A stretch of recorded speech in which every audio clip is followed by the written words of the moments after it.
17.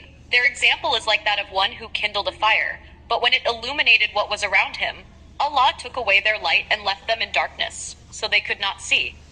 18. Deaf, dumb, and blind, so they will not return to the right path. 19. Or it is like a rainstorm from the sky within which is darkness, thunder, and lightning. They put their fingers in their ears against the thunderclaps in dread of death. But Allah is encompassing of the disbelievers. 20. The lightning almost snatches away their sight. Every time it lights the way for them, they walk therein. But when darkness comes over them, they stand still. And if Allah had willed, He could have taken away their hearing and their sight. Indeed, Allah is over all things competent. 21. O mankind, worship your Lord, who created you and those before you, that you may become righteous. He who made for you the earth a bed, spread out, and the sky a canopy, and sent down from the sky rain, and brought forth thereby fruits, as provision for you. So do not attribute to Allah equals while you know that there is nothing similar to Him. 23. And if you are in doubt about what we have sent down upon our servant Muhammad, then produce a surah the like thereof, and call upon your witnesses other than Allah, if you should be truthful. 24.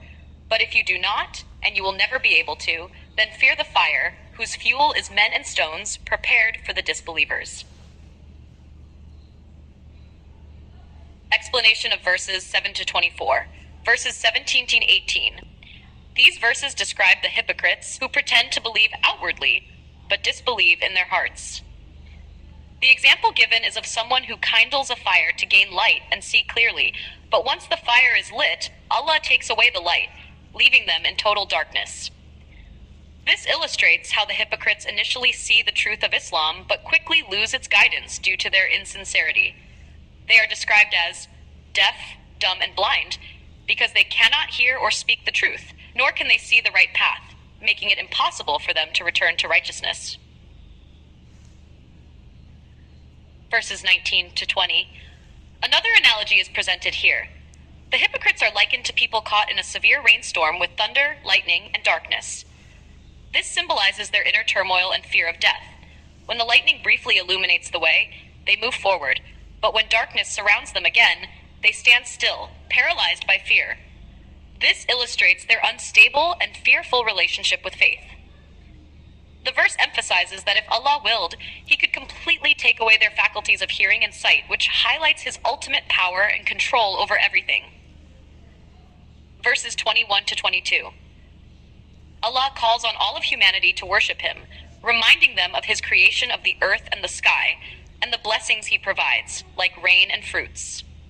These verses emphasize that Allah alone is the creator and sustainer of life, and He should not be associated with any partners or equals. The call to worship is made clear and logical, inviting people to acknowledgence of God's oneness in the world around them. Verses 23 to 24. In these verses, Allah challenges the disbelievers who doubt the divine origin of the Quran. He invites them to produce even a single surah, chapter, like it, and to call upon any witnesses or helpers they have besides Allah.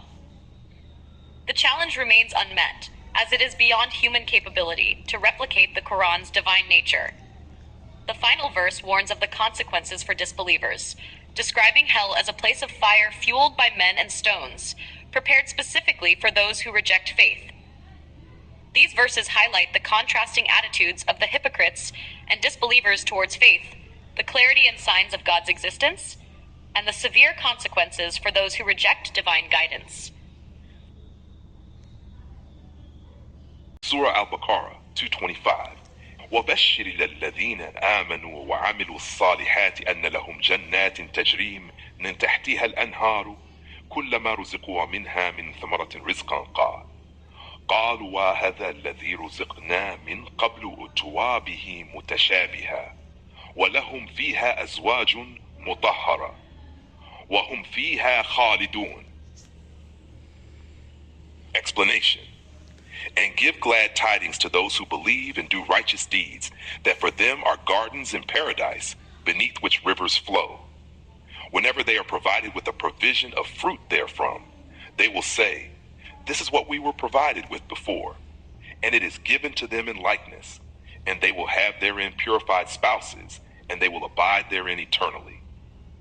This verse is a promise of eternal bliss for the believers who do good deeds. They will be rewarded with paradise, where rivers flow beneath, and they will enjoy pure companions and eternal happiness. Their provisions will remind them of past blessings, but they will be new and perfect.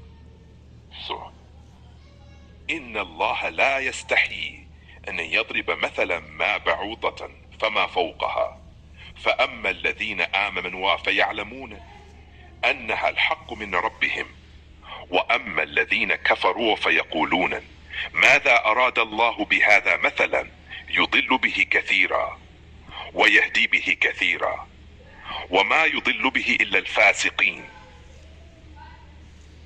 Translation. Explanation. Indeed, Allah is not timid to present an example, that of a mosquito or what is smaller than it, and those who have believed know that it is the truth from their Lord. But as for those who disbelieve, they say, what did Allah intend by this as an example? He misleads many thereby and guides many thereby, and he misleads not except the defiantly disobedient. This verse addresses how Allah uses examples and parables to convey lessons. Even if the example seems insignificant, like a mosquito, it carries deep meaning. Believers accept these as truth, while disbelievers mock and question them. However, Allah's examples serve to guide the righteous and mislead those who are disobedient. Surah Al-Baqarah. الذين ينقضون عهد الله من بعد ميثاقه ويقطعون ما أمر الله به أن يوصل ويفسدون في الأرض أولئك هم الخاسرون. Translation. Explanation. Those who break the covenant of Allah after contracting it and sever that which Allah has ordered to be joined and cause corruption on earth.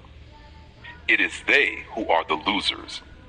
This verse speaks about the people who violate Allah's covenant and disrupt the bonds that Allah has commanded to be maintained, such as family ties and societal order. These individuals spread corruption on earth, and their ultimate fate is loss in this world and the hereafter. Surah Al-Baqarah 228. كيف تكفرون بالله وكنتم أمواتا فأحياكم ثم يميتكم ثم يحييكم ثم إليه ترجعون. Translation. Explanation. How can you disbelieve in Allah when you were lifeless and He brought you to life? Then He will cause you to die. Then He will bring you back to life, and then to Him you will be returned. This verse highlights the absurdity of disbelieving in Allah, who gave us life after we were lifeless. It reminds us that death will follow life, and after that there will be resurrection and return to Allah for judgment. It underscores the cycle of life and death as proof of Allah's power. هو الذي خلق لكم ما في الأرض جميعا ثم استوى إلى السماء فسواهن سبع سماوات وهو بكل شيء عليم and explanation. It is He who created for you all of that which is on the earth. Then He directed Himself to the heaven, His being above all creation, and made them 7 heavens, and He is knowing of all things. This verse emphasizes Allah's creative power. Allah created everything on earth for human benefit, and then He fashioned the heavens in perfect order. His knowledge encompasses everything, signifying His omniscience and omnipotence. This completes the 3rd page of Surah Al-Baqarah. Let me know if you would like to continue with more pages or if you need further explanations.